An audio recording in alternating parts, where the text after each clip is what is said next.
Well, good afternoon, everybody, and welcome to the fifth of our virtual recital rooms of this term. We had four last term, which have received an astonishing 6,000 plus views between them. And this half of term, we're going to start with something a little bit different. I'm going to introduce you to somebody that I have known for, I reckon, it's verging 29 years now. I've known this gentleman since he was about 11 years old, and I've known his dad for even longer than that. And whilst I didn't quite find him wandering up and down Bootham looking for some work, he was seemed indecently eager to spend a little bit of time with us talking a bit about what he's up to. And that is Mark Watson, who will hopefully magically appear on the screen as we speak, who I have to confess was a pupil of mine back in the days when I had more hair, but not as much as he's got. And when he had a lot less hair and no beard, because at the age of 11 that would have been slightly concerning, I think, at that stage. So Mark, nice to see you. How are you doing? Nice to see you too. I'm trying to work out whether you're quite far from your computer or I'm slightly too close to mine, but there's a discrepancy in head sizes, isn't there? I've got a very much smaller head than you. Fair enough. Yeah, viewers should know these are not heads, are not actual size here. Yeah, the first thing to say was I hadn't thought about this for years, but when you were talking about the fact that I didn't have a beard when we first met, which was, as you say, 1991, it reminded me that you were a housemaster in those days. I was. Which meant I had to play rugby against your house. And there was a kid called Simon Borman, if you remember him, who... I remember Simon. I do remember Simon. He was built differently to you, wasn't he? He was one of these kids who did have basically at least a moustache and I think more or less a beard at about the age of 11. And at that level of schools rugby, it is quite frightening when one of your opponents appears to be a fully grown man. There were about 4 or 5 players in our school year at that stage that had just grown a lot more than everyone else, and you could basically just give them the ball and everyone would get out of their way, as I remember. Were you one of those who got out of their way? Very much so. Luckily, I was always played on the wing anyway. And at that level of rugby, the ball didn't visit the wings very much. It would normally just be carried through the middle of the park by whoever was the biggest guy on each team. I think looking back, I was largely deployed on the wing, so I wouldn't have to do any tackling or any catching the ball either, because when we had the ball, it never really went out that far. So a lot of games went past without any involvement. But I don't remember you saying you had your most ignominious sporting moment or your biggest sporting letdown of your entire career playing under 12 rugby for your house at school. Yes, I scored a try in a house semi-final because one of the other team left. He believed he'd grounded the ball for a dropout, but he'd sort of slightly missed the line, so he just sort of left the ball lying there. And I was not much of a player, as we've heard, but I was a student of the game. I liked rugby, so I thought to myself, well, I believe the ball is still in play. So I just went over and tapped it, and that was a try. And of course, I remember the rest of the team mobbing me, partly because it put us 10-0 up, I think it was at the time, but largely because they were all aware they'd witnessed what would be my only score in a competitive sport at any level. And 29. Yeah, I remember I used to play squash with my dad on a Friday night in our school sports hall after school finished. And I remember you coming up to me on one of those nights and saying, "Watson, talk us through your try." And I became aware then that in a short time it passed into school legend. And it's appeared on Radio 5, hasn't it? Fighting Talk? Yeah, quite often something on Fighting Talk, something comes up like your proudest sporting moment or a time you defied the odds. And I've only really got that one. So I think I've used that anecdote 3 or 4 times. The teacher whose house I was playing for was a gentleman called Mr. Jakobek, as you'll remember. And I think he might be watching this. He's been tweeting about it. It wouldn't surprise me. He's still staying in touch. And as he'll remember, the only reason I was in that team was that our winger had broken his arm. And then for the final, quite rightly, he brought this guy back into the team at my expense, even though I'd essentially won us the semi. A little bit like the Jeff Hurst, Jimmy Greaves dilemma that Alf Ramsey had in '66. And as I say, it was the common sense selection, and we did win that final without me. But I don't think he could have imagined that I would refer to it many times on national media 20 or 25 years from now. And this is just the latest one. I'm over it now, but I do continue to until I get an audience with the Pope and I can bring Mr. Jacobet to justice, basically, I'll continue to chat about it. Okay, it does seem to have gone deep, I have to say.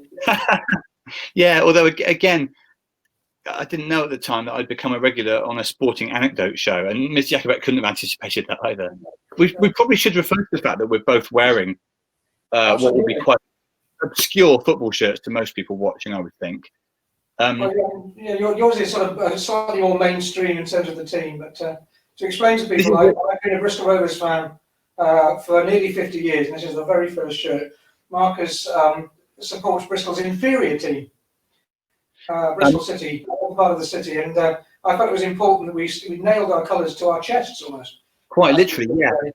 When our intra-Bristol rivalry began, which was when you taught me history in year 7, I suppose it would be, City and Rovers were in the same division and were similarly average, and so the teams would actually meet twice a season. And I remember I'm pretty sure this was in year 7.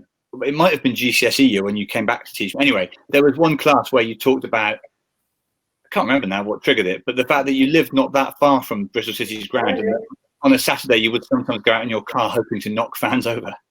Yeah, I may have said that, but it didn't actually happen. Well, the community these days.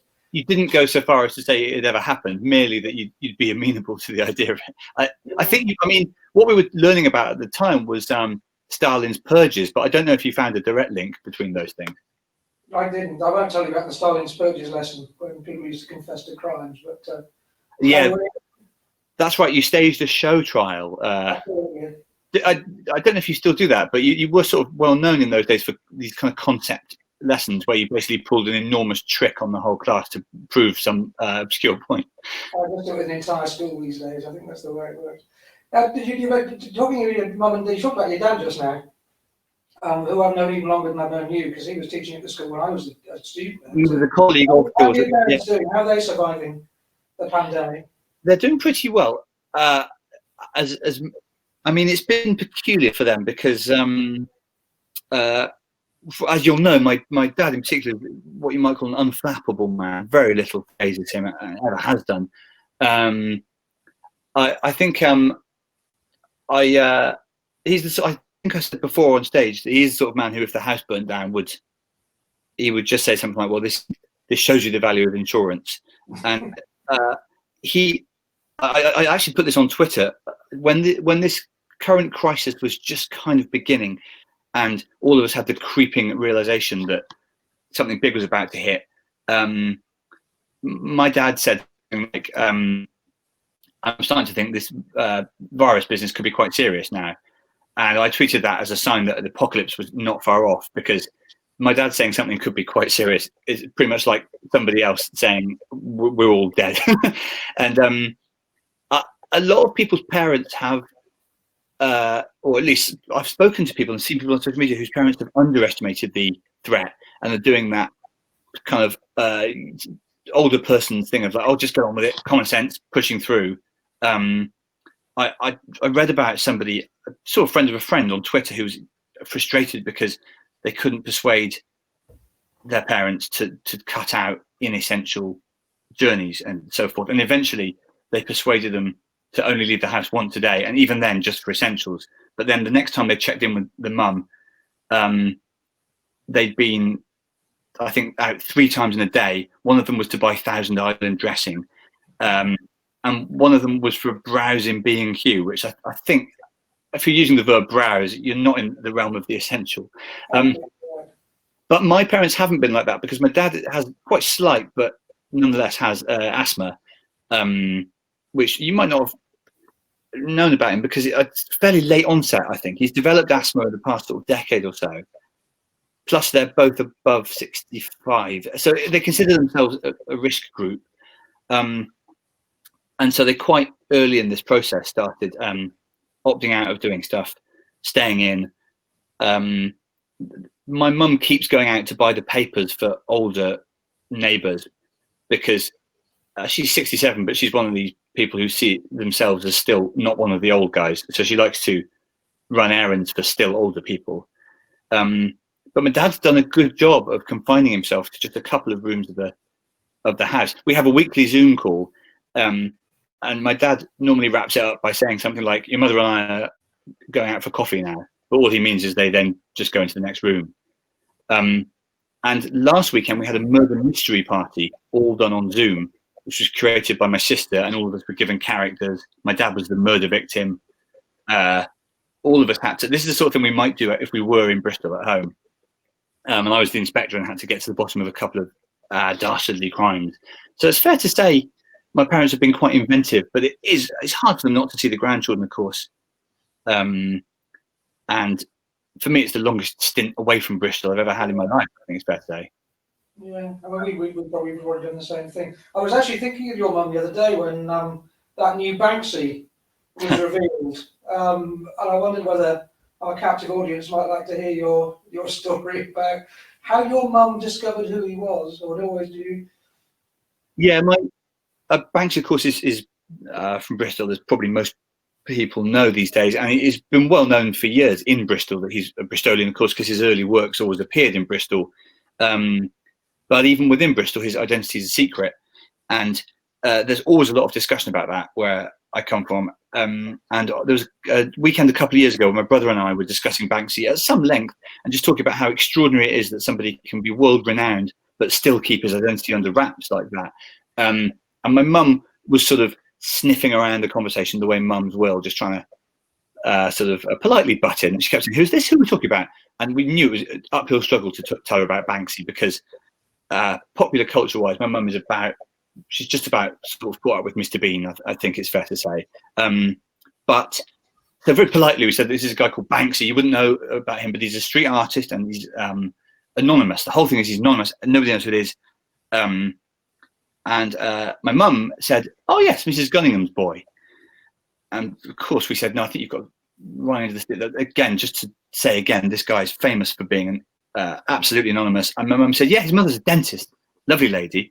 And she started claiming that she'd had coffee with Banksy's mum, knew where Banksy lived, or where he'd grown up at least, which was Stoke Bishop, I think, or Smith in Bristol, not far from where my mum lived.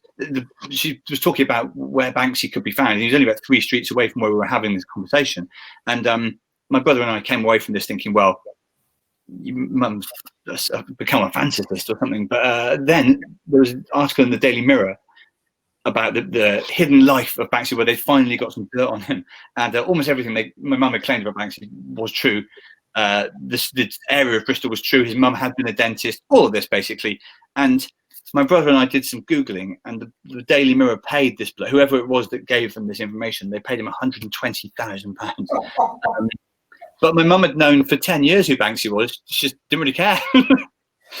That is it's a lesson in not underestimating your mum's advice. She might say a lot of stuff that doesn't make sense, but just now and again she might be sitting on a 6-figure secret.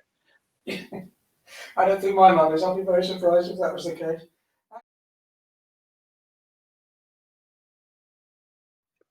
Okay, so are you having a good pandemic or a not so good pandemic? Yeah, it's been a mixed pandemic, I think, as a lot of pandemics are.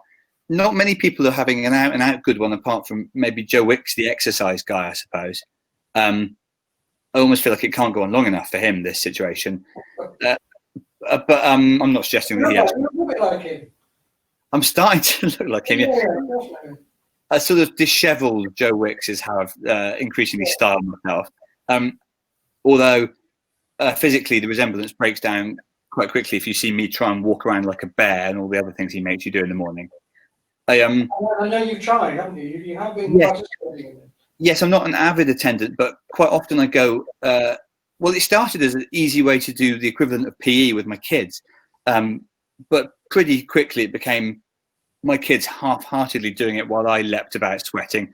And these days it's normally just me doing it while the kids pass unkind comments about my physique and correct my techniques and say things like "face closer to the floor," which, you know, quite often when you're looking after kids, you do feel they've got the ascendancy over you, but they shouldn't be literally grinding your face in the dirt as well as metaphorically. Well, yes, we're a pandemic, having a good pandemic. Yeah. Joe Wicks, didn't we? Well, I'd say it's been a difficult time for comedians. The live circuit disappeared immediately. All the comedy festivals disappeared. Oh, no, I don't think that is. Go back on again. That sounds like phone noise, is it? No, you're okay at the moment. Good. Bash on for it. Good. What I've tried to do, like other comedians, is adapt by using a lot of these sort of things, trying to do gigs on conferencing software. I've done quite a lot of online comedy gigs, and it is more workable than you imagine. It's pretty odd not having an audience there.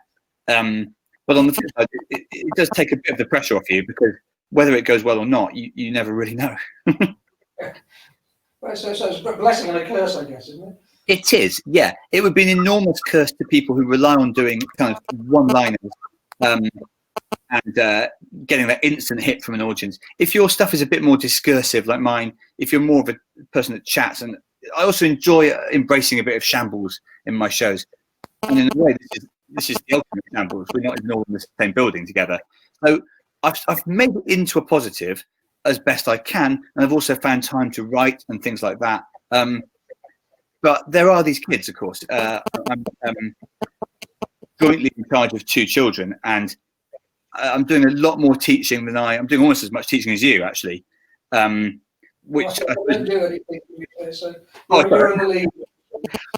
I'm as heavily involved in education as you, shall we say? So I suppose it seems about as fair as if you suddenly had to start doing 4 or 5 stand-up gigs a week. Which I wouldn't put past you with your performing pedigree, but nonetheless, it's not what I expected to be like. Well, some of my lessons have been on the short side, I have to say, as well. What's your biggest triumph been so far, other than the jokes? I've shown some inventiveness. The best thing was my son's had some trouble with his 7 and 8 times tables, and that's the sort of thing which gets drilled into you, I suppose, at primary school. Not so easy to do in the home because it's not very exciting. But he's a football fan, so I made a set of sort of bogus league tables where all the teams had points that were a multiple of 8. For example, Liverpool on 96, the next, I suppose, Man City on 88, and so on. And then had a kind of rhyming, mnemonic is not quite the phrase, I don't think, but for example, 96, Salah's tricks for Liverpool, and then 88, something about winning the title was great for Man City. So he's got a kind of visual recall pegged to each number, which is a sort of Darren Brown-esque memory trick that I learned.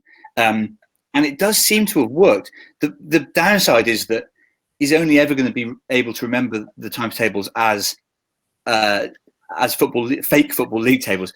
So for the rest of his life, if someone says 4 times 9, he'll just blurt out AFC Bournemouth. But at least the numbers do seem to be sort of in his head, and that gave me a sense. In those moments, I could see why teaching is rewarding, because I actually felt like I had not just drummed something into him, but given him a way of engaging with a piece of knowledge. He started to because then you can say things like, Surf Wolves had 8 more points.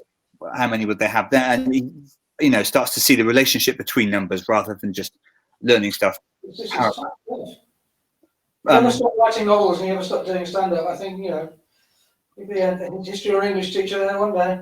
Yeah, the trouble is that is just one trick, and it's started to have diminishing returns. Trying to find interesting things to do, or creative things to do is a challenge. But I've noticed that if you can make it, I think something that you always did was to try to, which is probably a particular challenge for history, is try to make someone see why it's actually interesting or useful or in some way relevant to their life. And I've sort of enjoyed the challenge of doing that with my son, because he's quite relatively clever, but not particularly academic. And having taught him myself now, I can see that some of his reluctance at school does come from the fact that some stuff is quite boring.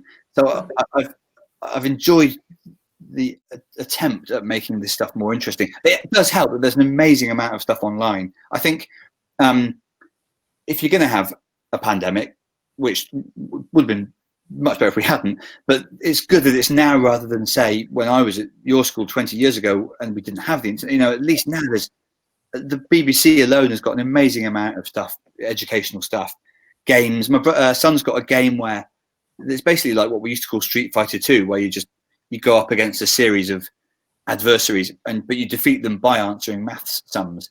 Absolutely. Well, it's called Defenders of Mathematica, I think, or something like that. And it's never explained why these fearsome dragons and stuff can be cut down if you just identify an isosceles triangle. But there you go. And my daughter, again, who's 6, has got a lot of these little games that reward you in some way for solving maths puzzles. So and this again, not just doing gigs and stuff, but one thing that struck me a lot in this period is that I've had a weekly Zoom call with a kind of core of friends that I've got from university, and that friendship group has been around for since 2001, I suppose. But we've never been in as reliable touch as we have been during this time, I think it's fair to say. My friendship with certain people has been strengthened by these circumstances, and it's led me to understand how crucial it is to cultivate proper friendships and put time into that. So that's been an unexpected plus. Yeah, meaningful thought. I use that in an assembly one day. Yeah, now and again I like to drop a meaningful thought in. Has the pandemic given you any existential pause for thought? And, what life might be in the long term or anything like that? It's been hard not to have those thoughts because I turned 40 in February, just before all this kicked off. Quite a lot. Makes me scared when I realise that you're now 40, and I taught you when you were 11. That makes me feel very old indeed. It must be. It was odd. It was odd for me when I was your pupil, and you said that my dad had been a teacher while you were at the school, and now you're experiencing the equivalent of that feeling, the floor collapsing underneath you. It's. My mum often talks about the oddness of having a 40-year-old son as well, and again, I can kind of see that because it quite often surprises me. My son is 10, so I don't know how well I would do with 40. And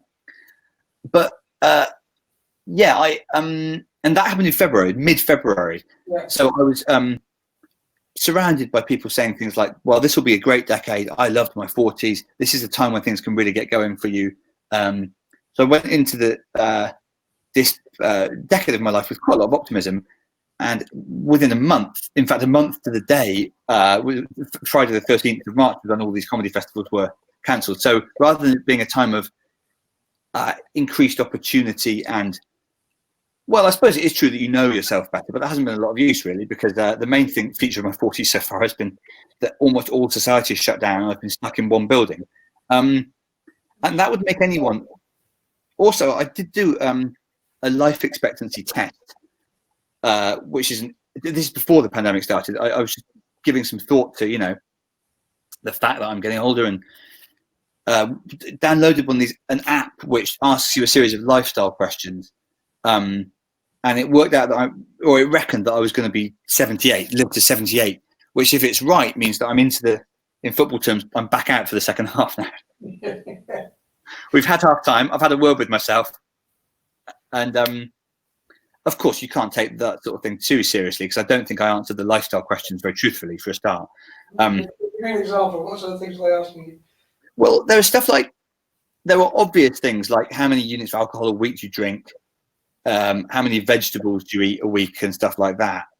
But then there were more obscure ones, like your level of education was one, actually, presumably because a higher degree or a higher level of education is pegged to having a better income and then longer life, which is a bleak way of looking at things in a way. And there are a couple of rogue ones, like, are your parents still alive?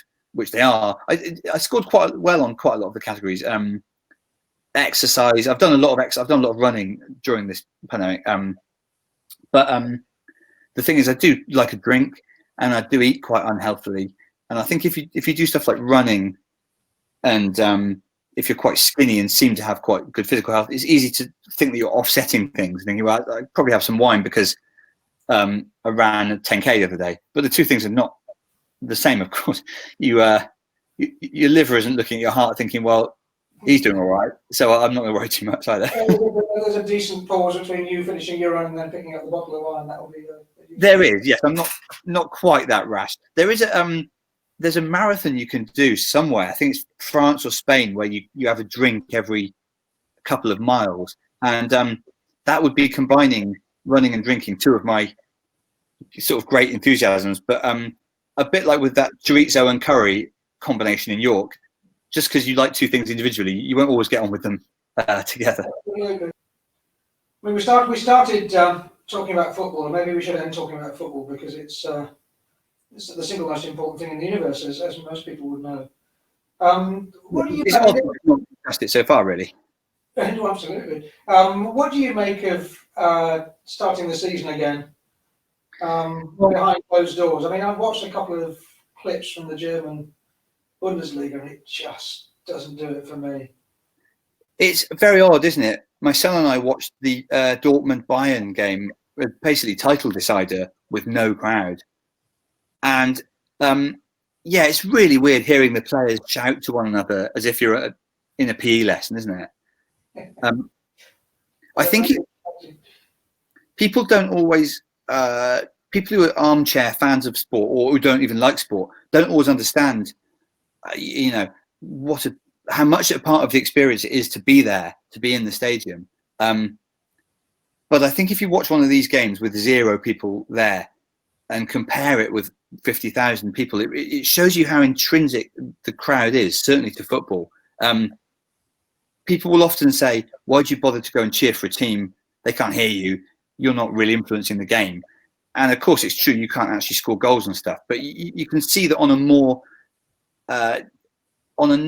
conceptual level, the crowd really is tied in with the players. They do feed off each other. If you take that element away, it is quite odd, isn't it? Yeah, oh, absolutely it is. So, any ideas about what we could do to liven up these behind closed doors games? And there must be some creative thoughts. Yeah, Colin Murray, who hosts Fighting Talk, sort of 5 Live broadcaster, had this idea that you should be able to nominate a deserving fan, just one, and they go to the game on their own. Because it would obviously be possible to do that safely. And I think it would be amazing if there was just one person in each crowd. You could have a camera on them the whole time. I was wondering about fan commentary.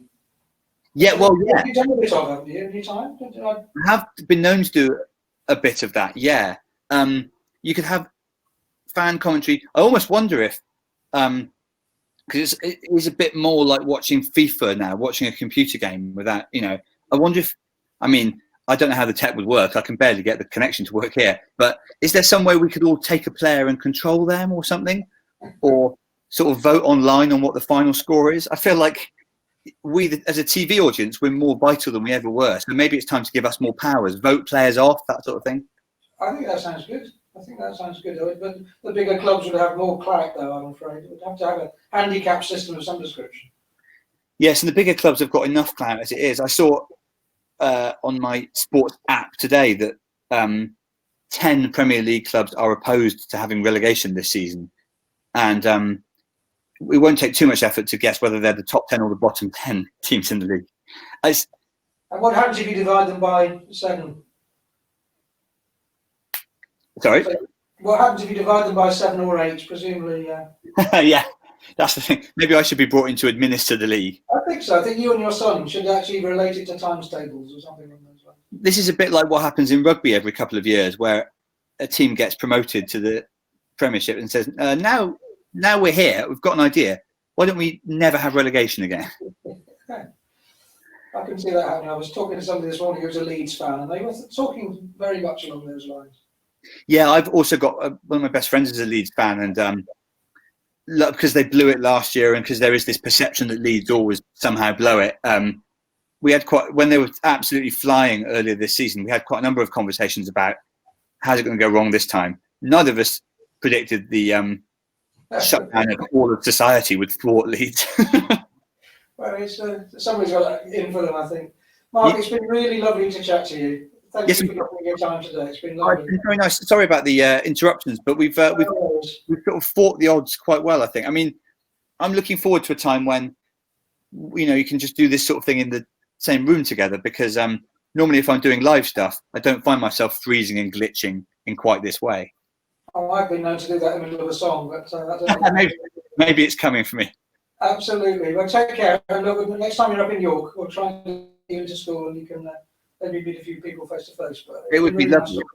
I'd love to come. Continue to have a good pandemic. Continue to teach well. You too. Enjoy the weeks. Watch out.